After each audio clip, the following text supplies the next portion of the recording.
बिस्मिल्लाहिर्रहमानिर्रहीम। जी तो स्टूडेंट्स, आज हम बात करेंगे वेरिएबल्स के बारे में और आप पढ़ रहे हैं 10th क्लास की computer science with sir Nasir. और हम आपको चैप्टर 1 के आज आखिरी लेक्चर के बारे में इंट्रोड्यूस करवाएंगे और हम बताएंगे कि इस लेक्चर में क्या कहा गया है और ये टॉपिक किस चीज़ के बारे में है। ये टॉपिक है वेरिएबल डिक्लेरेशन के बारे में। लास्ट टाइम में जो हमने टॉपिक पढ़ा था वो था वेरिएबल्स के बारे में, और आज हम पढ़ेंगे वेरिएबल को डिक्लेरेशन करने का क्या मतलब है और वेरिएबल डिक्लेयर क्यों किया जाता है। जी तो स्टूडेंट्स, सी लैंग्वेज जो है वो बहुत सी वेरिएबल्स की टाइप्स को सपोर्ट करती है, जिनमें जो है सबसे अहम मेन टाइप्स है वो 3 हैं, जो कि हम बहुत ज़्यादा अपने बहुत से प्रोग्राम्स में यूज़ भी करेंगे और करते भी हैं, और रियल लाइफ में भी ऐसा होता है। इन टाइप्स में इंट की टाइप है int for integer. Integer means ऐसी टाइप्स जो कि डिजिट्स की फॉर्म में वो फ्लोट है। फ्लोट में वो टाइप आ जाती है जिसमें नॉर्मली डेसिमल वैल्यूज़ होती हैं, यानी इंट जो है वो डेसिमल वैल्यूज़ को सपोर्ट नहीं करती। जो फ्लोट है वो डेसिमल वैल्यूज़ को सपोर्ट करती है। और इसके अलावा करैक्टर है। करैक्टर में आप अल्फ़ाबेट और न्यूमेरिक दोनों वैल्यूज़ को भी इकट्ठा यूज़ कर सकते हैं और सिर्फ अल्फ़ाबेट को भी यूज़ कर सकते हैं। यानी अल्फ़ाबेट के लिए अगर आपने अल्फ़ाबेट के साथ न्यूमेरिक या न्यूमेरिक के साथ अल्फ़ाबेट को यूज़ करना है तो आपको फिर करैक्टर डाटा टाइप यूज़ करनी पड़ेगी, उसको इंट या फ्लोट सपोर्ट नहीं करेगी। उसके बाद है जी हम पढ़ते हैं, कहते हैं we need to declare a variable before we can use it in the program. जी सारी बात है, प्रोग्राम में आप वेरिएबल को डिक्लेयर करेंगे पहले, फिर आप उसको प्रोग्राम में यूज़ करेंगे। वेरिएबल को डिक्लेयर करने के लिए उसका कोई वैलिड नाम होना चाहिए और उसकी वैलिड डाटा टाइप भी होनी चाहिए। बगैर डाटा टाइप के वेरिएबल भी डिक्लेयर नहीं होता और बगैर नाम के भी कोई वेरिएबल नहीं होता। यानी आप कोई ना कोई नाम तो देंगे ना अपने वेरिएबल को, और वो आप कोई भी दे सकते हैं। सी लैंग्वेज हर किस्म के नाम को सपोर्ट करती है, बड़े से बड़े 31 करैक्टर्स तक का नाम हो सकता है। लेकिन असल और अच्छी प्रोग्रामिंग यही है कि आप एक वैलिड नाम दें जो कि आपके काम से, आपकी प्रॉब्लम से रिलेटेड हो, तो वो उसको यूज़ करना भी आसान है और उसको यूज़ करने के साथ साथ आप उसको बाद में याद भी सही तरीके से रख सकेंगे। तो नीचे सिंटैक्स है जी वेरिएबल डिक्लेरेशन का।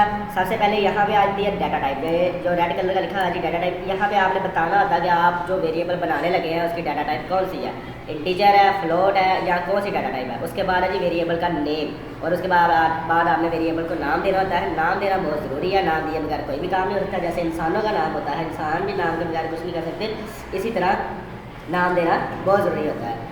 और नाम देने के बाद आप वेरिएबल को सेमी कोलन के साथ अपने स्टेटमेंट को एंड ज़रूर करेंगे। ये स्टेटमेंट टर्मिनेटर है, ये स्टेटमेंट टर्मिनेटर बहुत ज़रूरी है, इसके बगैर आपका कंपाइलर आपको एरर देगा।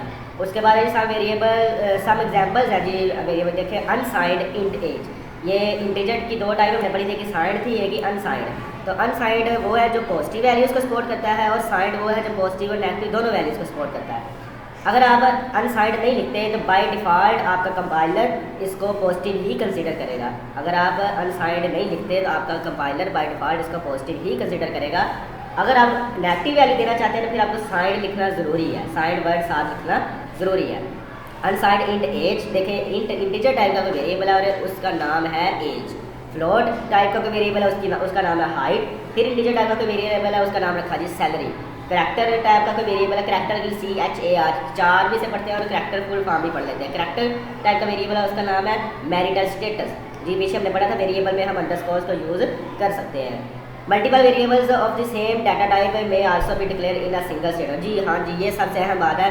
आप एक दफ़ा ही डाटा टाइप बताकर बहुत से वेरिएबल उसी डाटा टाइप के एक साथ डिक्लेयर कर सकते हैं। यानी आपको ये ज़रूरत नहीं पड़ेगी अभी इंटीजर टाइप के 5 वेरिएबल डिक्लेयर करवाने हैं तो आप 5 अलग-अलग लाइनों में इंट एज, इंट फैलो, इंट दो फ्रेंड, इंट करके बार बार आप उसको यूज़ कर। आप एक ही दफ़ा इंट लिखें और आगे 5 वेरिएबल्स के 5 नाम, 10 वेरिएबल, 8 वेरिएबल, जितने आपको ज़रूरत है उनको डिक्लेयर करवा सकते हैं।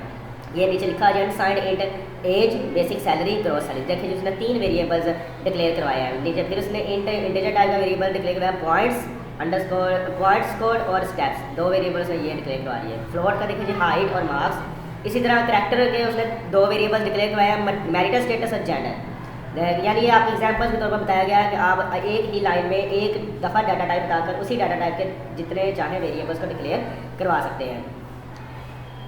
जी वही बात दोबारा से आ गई जी, कहता है वेरिएबल तब तक आप डिक्लेयर नहीं करवा सकते जब तक आप उसकी डाटा टाइप मेंशन नहीं करते। मेंशन किए बगैर वेरिएबल की डिक्लेरेशन नहीं होगी। असल में कोई वेरिएबल नाम देना और उसकी डाटा टाइप बताना, इससे ही बोलते हैं वेरिएबल डिक्लेरेशन। ये दोनों काम कहलाते हैं वेरिएबल डिक्लेरेशन। इसके बाद आगे हम पढ़ेंगे जी after declaring a variable its data type can not be changed. ये भी बात बहुत अहम है कि वेरिएबल की डाटा टाइप बताकर वेरिएबल को नाम दे दिया तो आप उसके डाटा टाइप को चेंज बिल्कुल भी नहीं कर सकते। ये अहम बात है जी दूसरी। आप इस चीज़ का ख्याल रखेंगे कि उस चीज़ उसकी डाटा टाइप दोबारा चेंज नहीं हो सकती। Declaring a variable specifies the type of variable, the range of variable, lot by the variable and ये उन्होंने छोटी सी एक्सप्रेशन दी है कि वेरिएबल डिक्लेरेशन का मतलब होता है उसकी आपको टाइप बतानी है, उसकी रेंज बतानी है। ये सारी सी लैंग्वेज आपको सपोर्ट करती है। नीचे उन्होंने एग्जाम्पल दिया है वॉइड में करैक्टर ग्रेड इंट वैल्यू, दो वेरिएबल उन्होंने डिक्लेयर करवाए हैं जी। ये थी जी वेरिएबल डिक्लेरेशन। उम्मीद है कि आप सबको समझ आई होगी। इसके साथ साथ अगर हमारा एक छोटा सा टॉपिक है सर वेरिएबल इनिशियलाइजेशन जी। ये एक अहम चीज़ है जिसमें बहुत से स्टूडेंट्स धोखा भी खा जाते हैं और बहुत से स्टूडेंट्स मार खाते हैं इस मामले में। वो ये है कि जब आप वेरिएबल की डाटा टाइप दें और वेरिएबल का नाम दें, अगर उसके साथ ही आपने वेरिएबल को वैल्यू भी असाइन कर दिया है, इसको बोलते हैं वेरिएबल इनिशियलाइजेशन।